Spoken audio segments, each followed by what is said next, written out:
চামুণ্ডায় নমঃ। ওম ক্রিং চামুণ্ডায় নমঃ। ওম ক্রিং চামুণ্ডায় নমঃ। আমাদের দুজনের সেই একই রুটিন। এই বাদলের দিনে আমাদের ঠাকুরমশাইয়ের কাছে গল্প শুনতে খুব মজা লাগে, তাই বেরিয়ে পড়লাম ঠাকুরমশাইয়ের বাড়িতে। আরে ভাই, তাড়াতাড়ি আয়, নালে তো জলে ভিজে যাবি রে। তারপর দেখি চারি হন্তদন্ত হয়ে ঘরের দিকেই আসছে। ও কাকা বাবু, আপনারা তো ভিজে গেছেন, আমি গামছা নিয়ে আসি, বাবা এক্ষুনি এসে পড়বেন। তারপর চারি আমাদের জন্য গামছা নিয়ে আসতে যায়।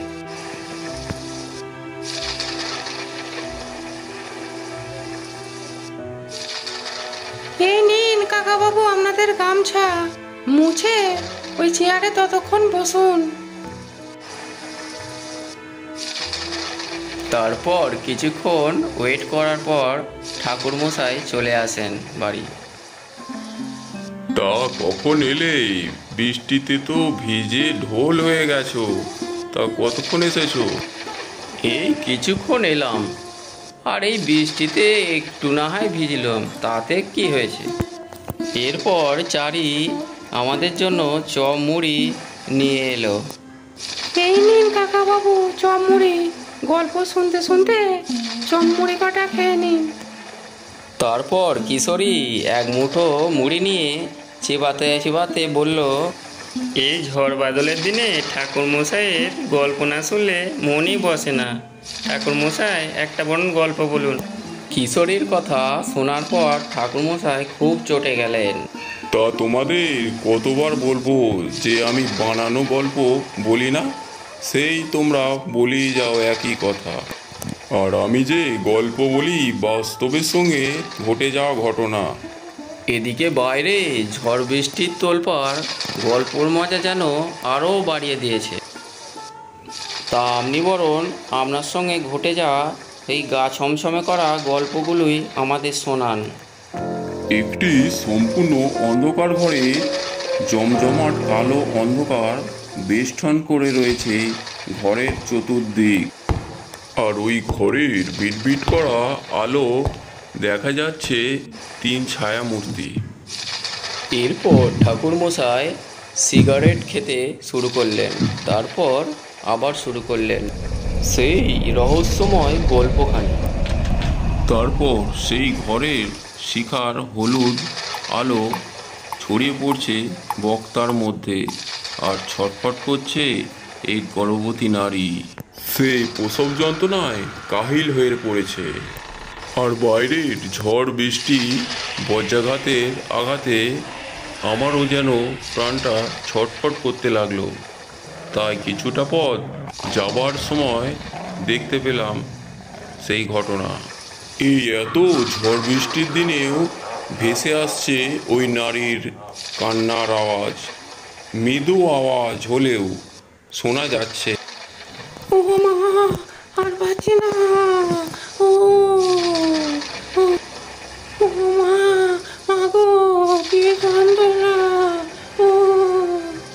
আর লণ্ঠনের অধবষ্ট আলোয় বোঝা যাচ্ছিল যে 3 জন লোকই আছে ওই ঘরের মধ্যে। আরে এত চেঁচাও না তো, এইসব আদিক্ষেত আমার আর ভালো লাগছে না, চুপ করো বলছি। এদিকে ঝড় বৃষ্টির মধ্যেও যেন ওই গর্ভবতী নারীর আওয়াজ আরও প্রকট হতে লাগলো, আরও জোর।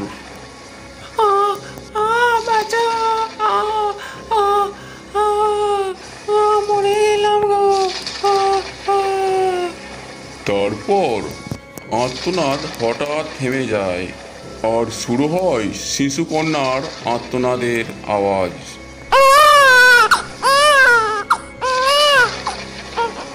হে হে পোড়া মুখে হতভাগী, পেটে পেটে এই ছিল, দুটো সন্তান খাবার পরও তুই আবার মেয়ে সন্তান জন্ম দিছিস। হায় রে পোড়া কপাল আমার, একখানা বংশ প্রদীপ চালানোরও ক্ষমতা নেই এই পোড়ামুখী। তারপর দাঁড়িয়ে থাকা ওই নারী ওই সদ্যজাতক শিশুটিকে ছুঁড়ে ফেলে দেয় ওই মাটিতে, আর সঙ্গে সঙ্গেই মারা যায় সে। হায় হায়, আমার কি সর্বনাশ হলো গো। এরপর ওই মহিলা অনেক কটু কথা শোনাতে থাকে। হ্যাঁ গো, দেখো গো দেখো, বলেছিলাম না এই হতভাগীকে অত যত্ন করার কোনো দরকার নেই, একেও বরঞ্চ মেরে ফেলো, জ্বালাটা জোড়াবে।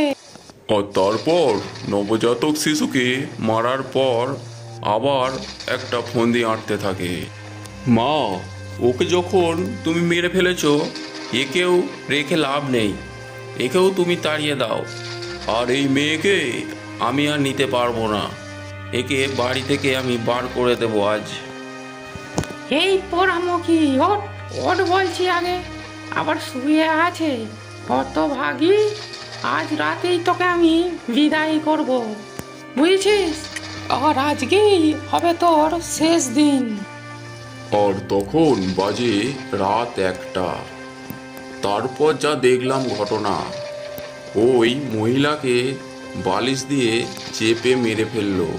হ্যাঁ, কি বলছেন? এ তো আমার এখনই গায়ে কাঁটা দিচ্ছে।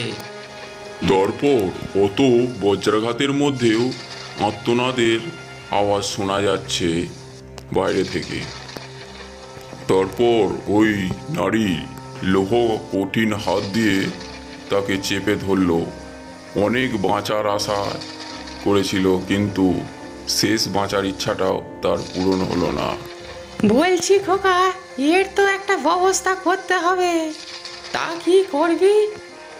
তারপর নিথর দেহটা পড়ে রইল বিছানার উপর রক্তমাখা অবস্থায়। আর এই দেখে আমার শরীরটা যেন শূন্য হয়ে গেল, আর মিটমিট করে জ্বলে রইল ওই হারিকেনটা। এখন অনেক রাত, এবার এই লাশটাকে বাইরে কোথাও ফেলে দিয়ে আসতে হবে। এরপর অন্ধকার রাস্তার মধ্যে দিয়ে সে যেতে লাগলো ওই লাশটাকে নিয়ে। সেই নিথর দেহটা যেন নিঃশব্দে সব সহ্য করে নিল। ঘুরতে ঘুরতে একটু ক্লান্ত হয়ে ওখানে একটি গাছের তলায় বসে পড়লাম, আর কখন জানি না ঘুম এসে গেল আমার দু চোখে। আর তোমাদের যে এই গল্পটা বললাম, এটা কোনো দিবা স্বপ্ন বা রাত্রে স্বপ্ন ছিল না, এটা একদম বাস্তব জীবনের একটি ঘটনা ছিল। আর এই স্বপ্নের কিছু অর্থ রয়েছে, আছে কিছু ব্যাখ্যা, আর কোনো সত্য ঘটনার সঙ্গে এই গল্পের মিল রয়েছে অনেক। আর এই প্রশ্নের উত্তর ছেড়ে দিলাম আমি ভবিষ্যতের কাছে। পুষ্করিণী স্বচ্ছ জলের দিকে তাকিয়ে আমার মনটা পুলকিত হয়ে গেল। ভবঘুরে জীবন কাটানো, খাদ্য, বস্ত্র, বাসস্থানের কোনো দিনই আমার ছিল না। আমি ঠিকই জানতাম বৃহৎ বিশ্ব সংসারের মাঝে কোথাও না কোথাও ঠিক মাথা গোঁজার ঠাঁই হয়ে যাবে। তারপর আমি মায়ের নাম নিয়ে শ্যামা সঙ্গীত গাইতে লাগলাম। ও মা, তুই আমার স্বপ্ন দিয়ে জ্বালিয়ে মারিস দিবা রাতে, তোর এই জ্বালায় আমি ব্যাকুল, আমি তোকে নিয়ে। ও মা, তোর পায়েতে ঠাঁই মা পেলে সার্থক তো সাধন ভজন। এরপর বাড়ির দিকে চলে এলাম।